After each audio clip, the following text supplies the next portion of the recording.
welcome to the Provincetown Public Library. It is a thrill to have, oh no, we're going to keep it this way. It's a thrill to have human beings in the library. It's been really difficult and kind of strange, but welcome back.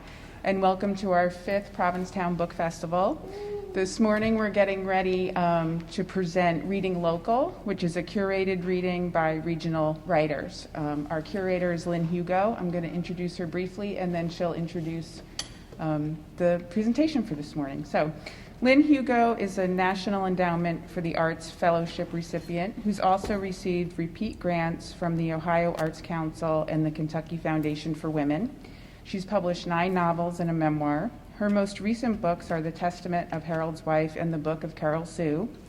Born and educated in New England, Lynne and her husband currently live in Ohio with Scout, the yellow lab, terror of all squirrels, who also excels at barking, eating, and tennis ball shortstop. Welcome, Lynne.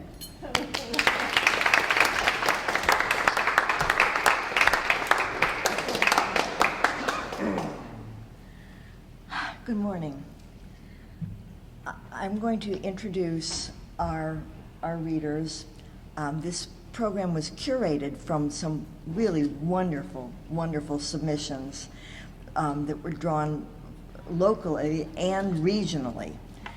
And what's going to happen is I will do all the introductions, and then they will just get up and repeat for you their name and the title of their piece. So our first reader is Michael Nolan. Mr. Nolan, would you stand just so and let them see your face? Michael Nolan's fiction has appeared in the Charles River Review and the Galway Review. He completed the Incubator Program, an exclusive 11-month novel writing workshop run by Grub Street Writers in Boston. His many feature and opinion pieces have appeared in venues such as antiwar.com, Dissident Voices, Common Dreams, the St. John's, Newfoundland Telegram, and many others. Now, our second reader is Stephen Bruce Myerson. Stephen, would you? Thank you. He is a poet, playwright, director, producer, take a breath, artist, and performer. On the Cape, his plays and poetry have been seen, heard, and Zoomed at the Writer's Voice Cafe, which takes place here at the library, the Coffee House at Muse, the Barnstable Comedy Club's 2019 Playwright Festival, Provincetown Day of the Dead Festival for a series of Sailor Beware monologues at Wellfleet Harbor Actors Theater, and for the Provincetown Playwright Lab's 24-hour plays at Provincetown Theater. This is the title now. In Continuous Orbit. The poem he'll be reading this morning is excerpted from his satirical and heartfelt play titled To the Extreme, which received a winter play date at Provincetown Theater in 2020. The poem explores the breakdown of a relationship. More broadly, it comments on disconnection and the search for reconnection in these times. Fittingly, Stephen has agreed to break the poem up into segments to intersperse and connect our other readings. He will read second, then a section between the other readers, and he will conclude our program. That's okay, I got a little rattled this morning waiting for people. All right, our third reader is, this is Elaine Bennett. These are Elaine's words. All right. Elaine Bennett is certain that that if her parents had known their daughter would be a lesbian, they would have built their house closer to Provincetown. But Elaine hadn't been born yet when they paid $1,000 for a lot in the Mid-Cape. Elaine grew up in New Jersey, graduating from the Beardsley School and Smith College. After divorcing her way up the East Coast, she moved to the Cape permanently 6 years ago. She won a Queer Writers Fellowship this year to Martha's Vineyard Institute of Creative Writing Conference and was a finalist for the 2021 Brooklyn Nonfiction Prize. She's currently at work on a memoir from which the piece she'll read today, Seagull Flight Club, is taken. Our fourth reader, Judith Newcomb Stiles, is a potter and the owner of Newcomb Hollow Shop in Wellfleet. For 10 years, she wrote a weekly human interest column for the Villager newspaper in New York City for lousy pay, isn't it always, and the love of writing. Recently, her piece, Fair Gnomes and Physics, was published in the Tiny Love Stories column in the New York Times. She just finished writing Who is the Boss of Her Body?, an article for the hot potato subject of abortion for Italy.com. Judith's family, the Newcombs, have lived on Cape Cod for 12 generations, and being back on the Cape has landed her in the thick of small-town life. Today she will read pages from her novel, The Burning Season, which takes a deep dive into the lives of people who live in the margins of tourism.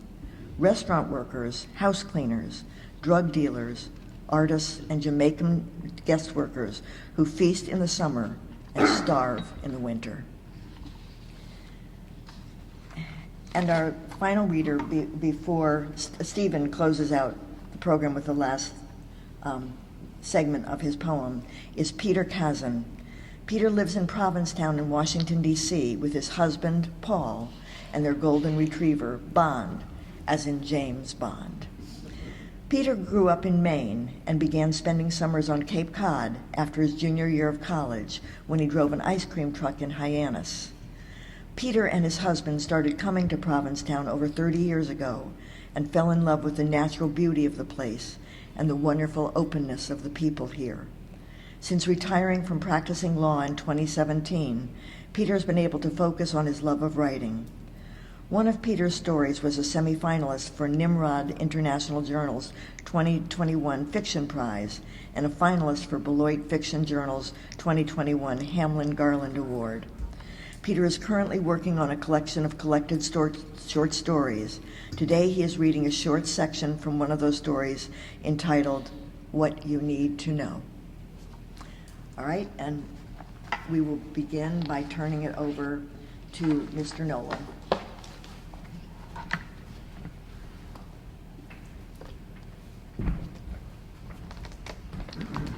Hello, I'm Michael Nolan, and I'm glad to be back at the Provincetown Library. It's been over a year since I've been inside here. And I'll be reading today from my story, Sliding Under the Silver. It's a short story, short story. Okay. You'll find Silver Lake just a few miles north or east if you follow the highway signs, past the crook of Cape Cod's elbow. This qualifies it as being in Lower Cape Cod. It's a freshwater, medium-sized pond where you can just barely see the tree line at the other side. There's a little sandy beach and a dirt parking lot where you can lean back in your car seat and feel the muscles on your neck soften. I like to close my eyes. It was so restful, because out at Silver Lake you don't need to see the blue of the water. You can smell the blue of the water. You can hear the lapping of tiny blue waves, and you don't need eyes to see the trees on the far side. Those particular trees are seen so very much better in memory. So I closed my eyes and relaxed deeply, and I went all the way back. It was way over across the water Donna Slocum and I first went skinny dipping. We'd walk all around the lake on a little overgrown trail. The trail ended near a big rock that hung over the water. Donna had long black hair. She was sleek and naked as an otter, gliding under the silver of Silver Lake. This wasn't long after the Korean War, and I'd never been involved with a woman before. I was a 21-year-old war widow living with my mom and dad and working in the billing department of New England Telephone way over in Hyannis. In those days, the desks were big metal affairs about the size of battleships, laid out aisle on aisle. Donna's desk was 2 aisles over from mine. We'd been drawn to each other right off. Donna was married to a GI serving in Japan and living with her folks, just like me. The First time she caught me staring, I looked away bashfully.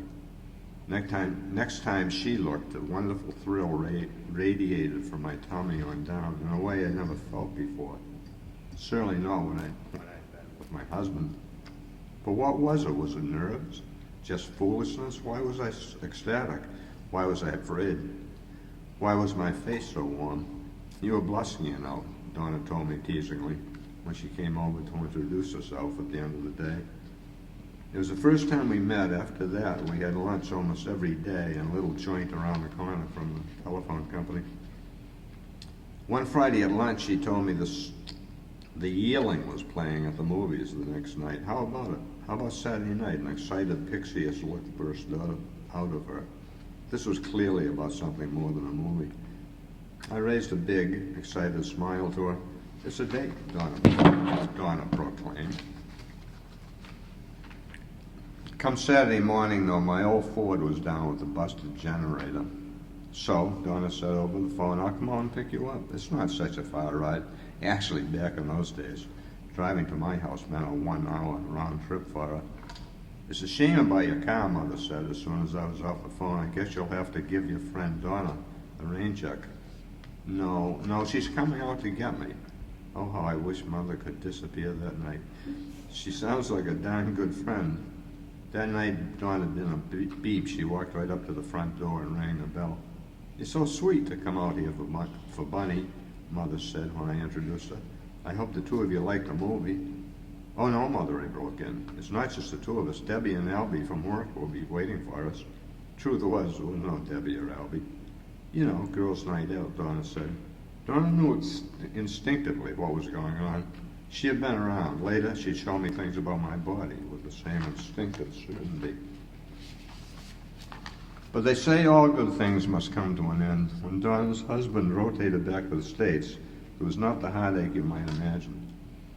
I'd held off on my commitment to her, believing I might feel different later. Maybe I was going through a phase. I wasn't, of course, but I guarded myself against saying live or die love affair that first time around. Besides, I had a feeling all along that Donna went both ways, and that Sam was her numero uno. We parted knowing that we'd never see each other again. Then I found that my eyes were open again, and I was back looking out at Silver Lake. Two boys whooping and throwing a tennis ball one to another across the little beach in front of my car. I was as close to rested as I ever got in those days. I backed the car up and went home. It's funny, that little lie I told Mother about Debbie and Albie to hide the real nature of our date those years ago, it was my first time stepping into the closet, and it took only an instant. It'd take years stepping back out again.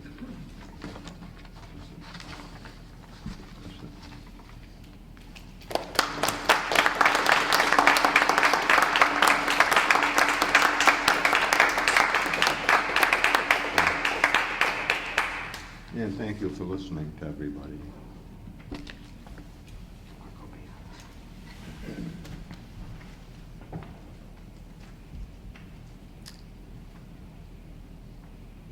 Hi, I'm Stephen Myerson, and this poem is called In Continuous Orbit. All the words I speak might as well be in a language that is known only to me, for they do not reach you. They are hieroglyphics drawn on the walls of a sandstone cave, sloughed away in an eroding sea of your apathy. You and I are in orbit, in a panoply on constant display when we foray out into the world, hurled by forces set in motion long ago to leave us in disarray.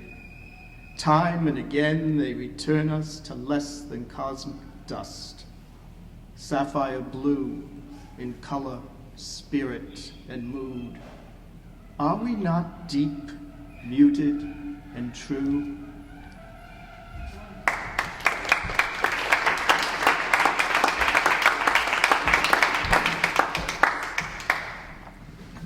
Hi, I'm Elaine Bennett, and this is Seagull Fight Club.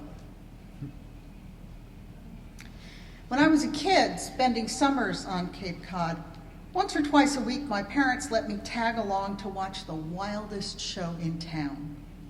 It seemed like thousands of seagulls swooping through the air, even though we were miles from the nearest body of water. The birds would holler at each other and occasionally resort to avian fisticuffs, flapping their wings and fainting like they had bayonets for beaks. I learned early on that even creatures without hands and arms could be dangerous, especially if another bird tried to come between them and a particularly juicy piece of garbage. Yes, Seagull Fight Club took place at the town dump, which back in the 1960s was just a giant open pit, kind of like the Grand Canyon, if the Grand Canyon were being intentionally filled with trash. My dad would stand as close to the edge as he dared, no fences or even warning signs, and he would fling our garbage as far as he could. I'd watch in awe as the junk arced into the air and landed smack in the middle of the massive hole. How could one person have so much power? Occasionally, he'd hold my hand and let me fling a smaller bag of garbage. Mine never traveled as far as his. But someday, I thought, someday has arrived, and the town dump is no longer a giant pit. In fact, it's no longer the dump. It's the solid waste and recycling disposal area. And now that I live here full-time, I visit it weekly. Recycling may get second billing in the name, but it's the first area you encounter when you visit. Rows of giant compactors standing at the ready for your paper, light cardboard, corrugated cardboard, and cans and plastic. Glass gets laid out on tables and hand sorted by workers in safety goggles. Recently, they've even added a large garbage can for compost.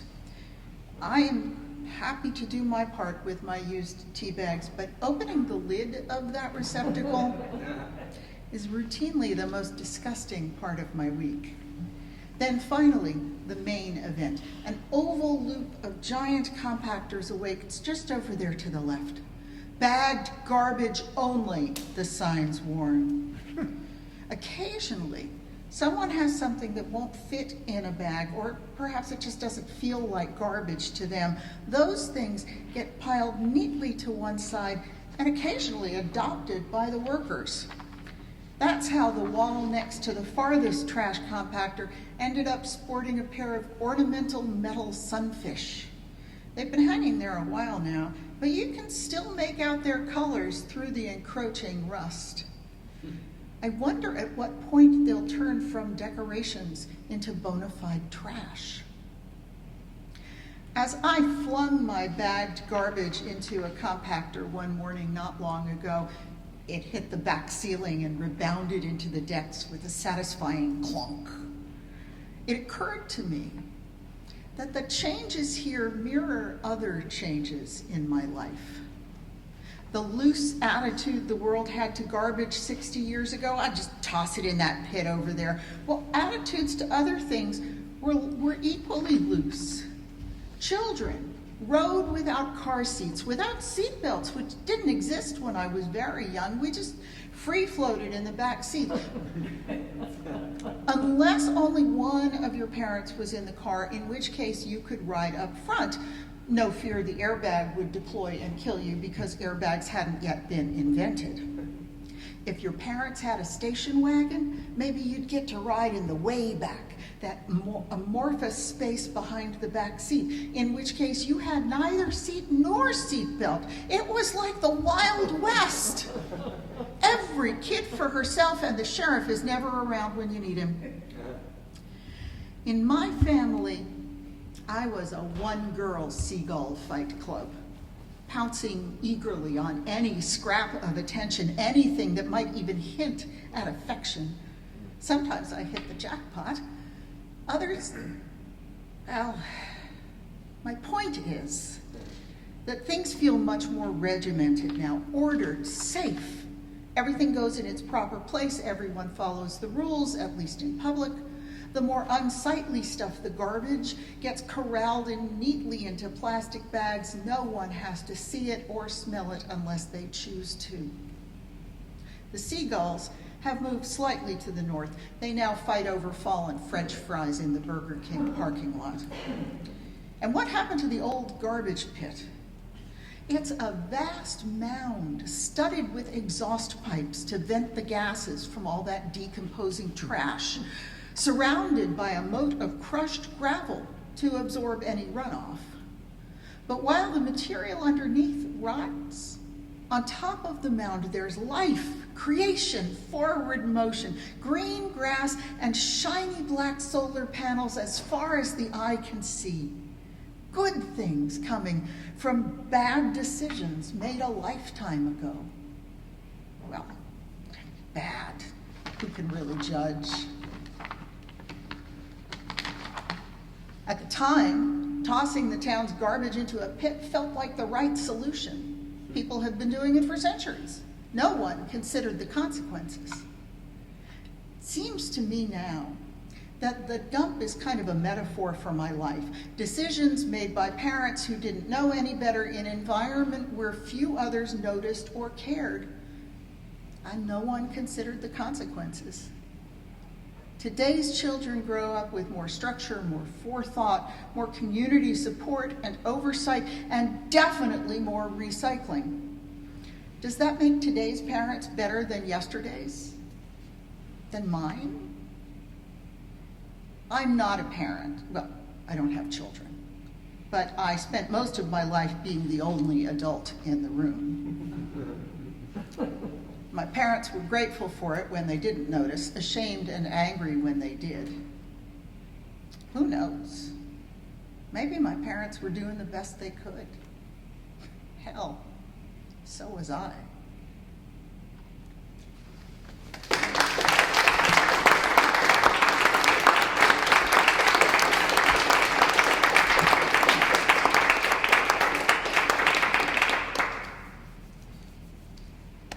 I return on planetary winds in search of healing waters and solid ground upon which to land and build so that what is lost can be found. I am a September evening sky with nautical undertones, dipping my toe with gusto back into the undertow of an unsettled sea at a point distant on the horizon, a place of meeting.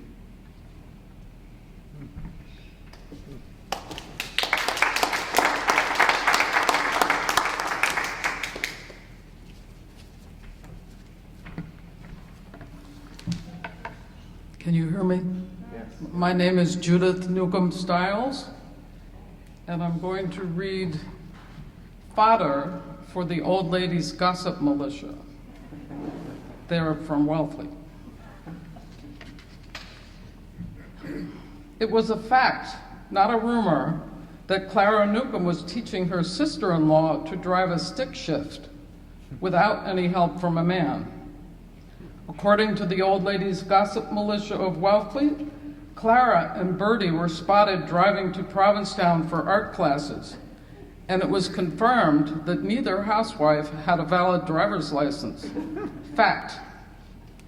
Clara was driving her husband's truck with Bertie's shotgun as they argued about whether it was tacky, maybe premature, for Bertie to wear her new black beret to art class. Only artists in New York City wear berets, Clara said, turning down the radio, which was blasting President Nixon's speeches at headache level. Turn it off, I can't think when he whines, snapped Bertie, grabbing the knob on the radio so hard it popped off. Bertie was sick of how Nixon hogged the airwaves all week with those dumb speeches of his, and now it was his fault the knob was rolling around under the seat. Our president is such a nincompoop, said Clara, gunning the engine, checking her lipstick in the rearview mirror. Clara was pushing 70 miles an hour all the way to Provincetown so they wouldn't be late for their class with a cute painting teacher who happened to be French. Bertie fished around for the knob under the seat as she tried to remember something important that happened in the last class. When Antoine, the teacher, had shushed all the ladies for chatting too much, her fingers began to move with a mind of their own midair, twirling the paintbrush in strange circles right in front of the canvas. She got tingles up and down her arm just as he said, "Feel the bristles on your brush, stroke them, caress them, and they will tell you what to paint." Bertie made a mental note always to stroke the paintbrush. Giving up on the radio knob, Bertie sat up and peeked sideways at her sister-in-law's dress that was way too fancy for art class. This dress with the cleavage spill was the one Clara wore when her radar was up for naughty men. In their very first class, just before the cigarette break, the teacher leaned over Clara's shoulder, arm casually skimming her breast, as he told her that the sky does not have to be blue. "You can paint the sky any color you want," he said, as he added a dab of red to her sky, his elbow wiggling each breast. That was probably the exact moment in time when he began his ravenous affair with Clara. Observing the red dab of paint land on Clara's monochromatic blue sky catapulted Bertie into her own ravenous spell of oil painting. It was also that moment when the sword fight of do's and don'ts broke out in a frenzy, a vigorous sword fight in the very center of Bertie's mind. Do this, don't do that. Something she heard all her life. But soon after the dab of red paint, she killed the bossy voice in her head and painted all kinds of Cape Cod panoramas that were staked out in her memory. She liked to paint by the stove in her kitchen, and she often went to bed smelling of turpentine. In Provincetown, the two women were so happy to be away from their children, especially Clara, whose 9-year-old son Jimmy was a tornado of energy driving poor Clara nuts. Every Saturday, Bertie kept an eye on Jimmy when Clara was off somewhere screwing the painting teacher. Clara's extracurricular activities were fine with Bertie because she knew that Clara was lonely. The affair with Antoine was not unusual for women on Cape Cod who had to endure winters with a husband off at sea. Besides, Clara's marriage to Big James was like being married to a ghost. Although Bertie wouldn't say it out loud, James was a man whose body seemed almost too big to live on land, bumping into Bertie's precious things whenever he came back to visit. Last time Bertie invited him over for lunch, he knocked over a lamp as his restless fingers lunged under the shade, clumsily looking for the switch. After he apologized, he turned to her and made a hollow promise that Jimmy could be the cabin boy on his next trip. Bertie yelled at him that he must never, ever make that promise to Jimmy. Why not? "I heard what cabin boys did in the olden days," she said. "You don't know what you're talking about. Cabin boys do chores and learn about life at sea." Bertie shot back, "No way. A little boy out at sea for months with a bunch of horny old sailors? And what about school?" Big James laughed, which made his eyelids quiver. But Bertie knew, and all the elderly women on Cape Cod knew, that in the olden days, cabin boys did double duty, sexually pleasuring the sailors who got too pent up at sea. Sailors and pirates who were much too far away from their wives in taverns, itchy to stick it in a hole somewhere. Big James adamantly denied any such thing ever happened on ships. But Bertie couldn't help notice how sheepish he looked as he stuffed the peanut butter sandwich into his mouth, the whole entire sandwich in one fibber's bite. It bothered Bertie no end that Big James had a knack for invading her thoughts uninvited, especially in art class when the painting teacher droned on and on about famous men painters from France that they should admire. Bertie wished Antoine would just shut up. She was dying to ask Clara what she thought of that lady from New York who went undercover and dressed up as a Playboy bunny. You mean Gloria Steinem? Whispered Clara when Antoine left the room. Yeah, that one. I really like her hair. I love that extra streak of blonde in the front, Bertie said, just as she added a streak of yellow to her waves. In the ocean, the coincidence was thrilling. I don't know, if she doesn't bleach that streak properly, she'll look like a skunk. Just one streak is enough, said Clara, frantically applying more lipstick. She blotted her lips on a tissue and mumbled, Gloria Steinem is just another rich bitch from the city, telling us what we should and shouldn't do, like don't wear a bra. Oh, please, that would make my boobies sag. Bertie liked to agree with Clara on most issues because it was easier to agree than argue with her only friend. Since Clara was the wife of her husband's brother, and even though she hated Big James, Bertie didn't want to mess things up. But what she really wanted to say to Clara and all the other gossips in town was, Gloria Steinem has gorgeous hair. She doesn't look like a skunk. And Gloria most definitely has a point.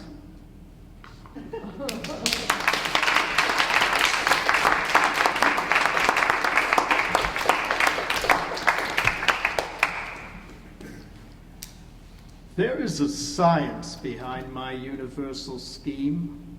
It is principled and a basic principle.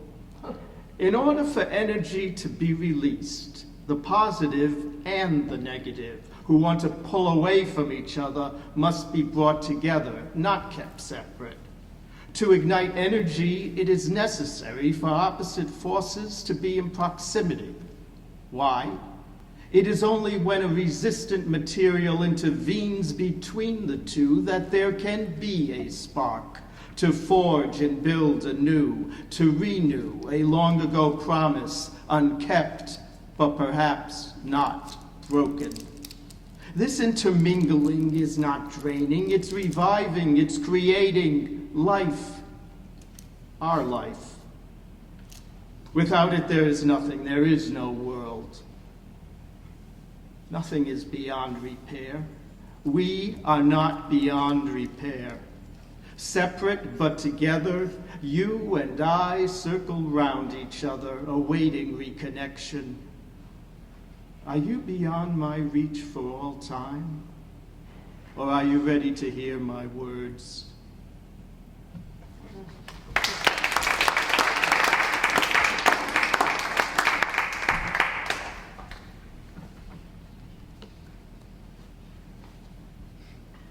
Hi, everybody.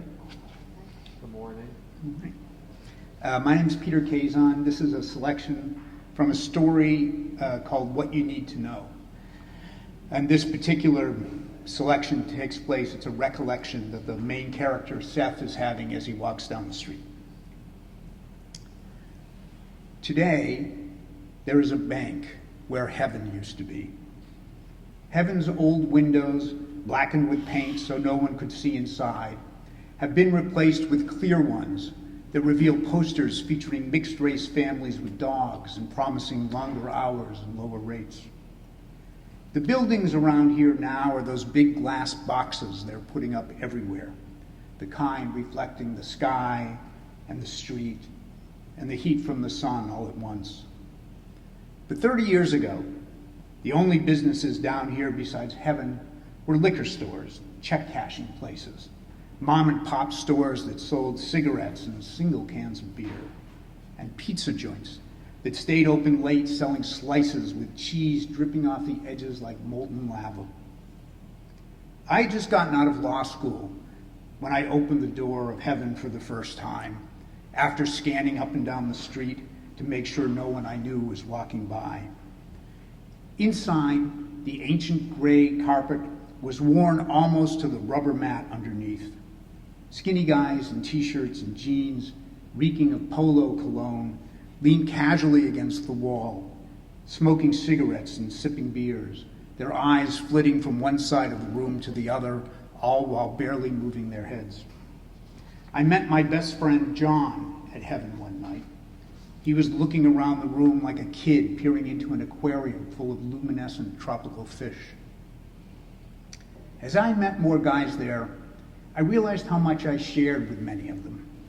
We were book smart, nice boys, guys who sat at the front of the room with our hands raised, members of the debate team or the swim team, guys who other guys cheated off of, treasurers of the student council, guys who knew all the words to the songs in a chorus line, guys who didn't know who Reggie Jackson played for, but knew the names of all the flowers we passed walking down the street.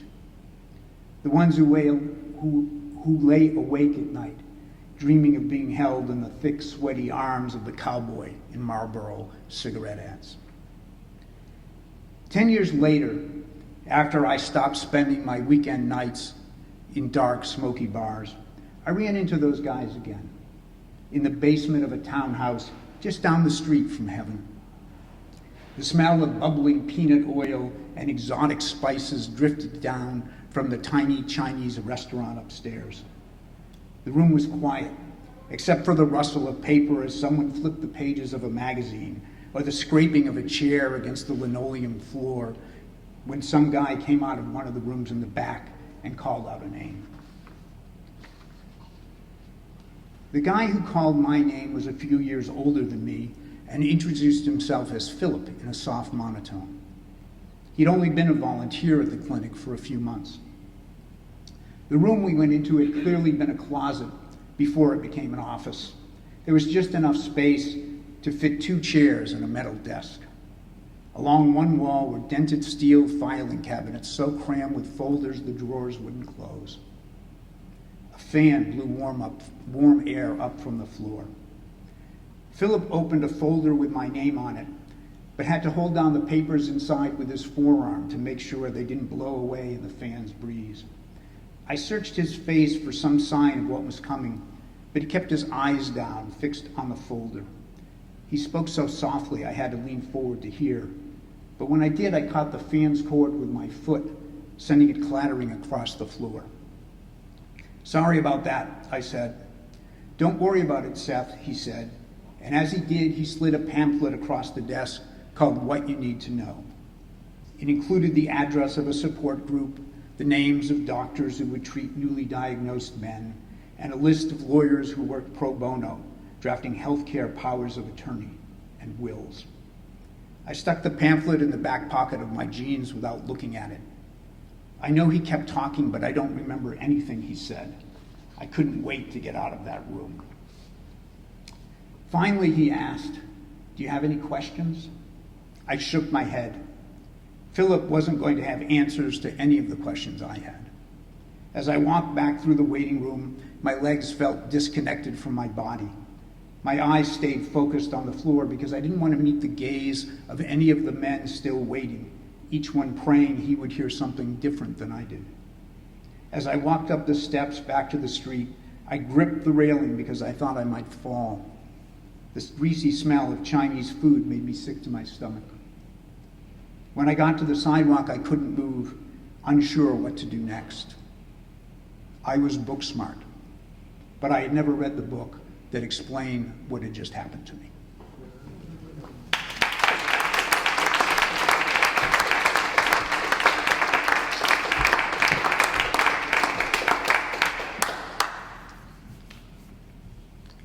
Come, I reach out my hand to wipe the slate clean. Let us learn our letters anew, starting with lines drawn not in the sand, but carved into stone for permanence this time. Let us again sit in the sand at a place on the land where the waves reach the shore, the province of this town, and watch the sun with promise rise.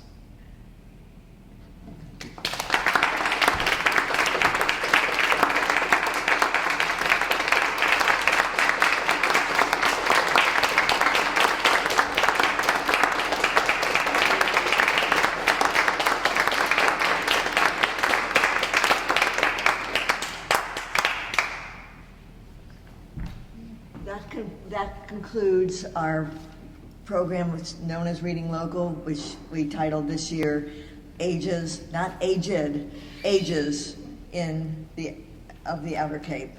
Thank you all so much. So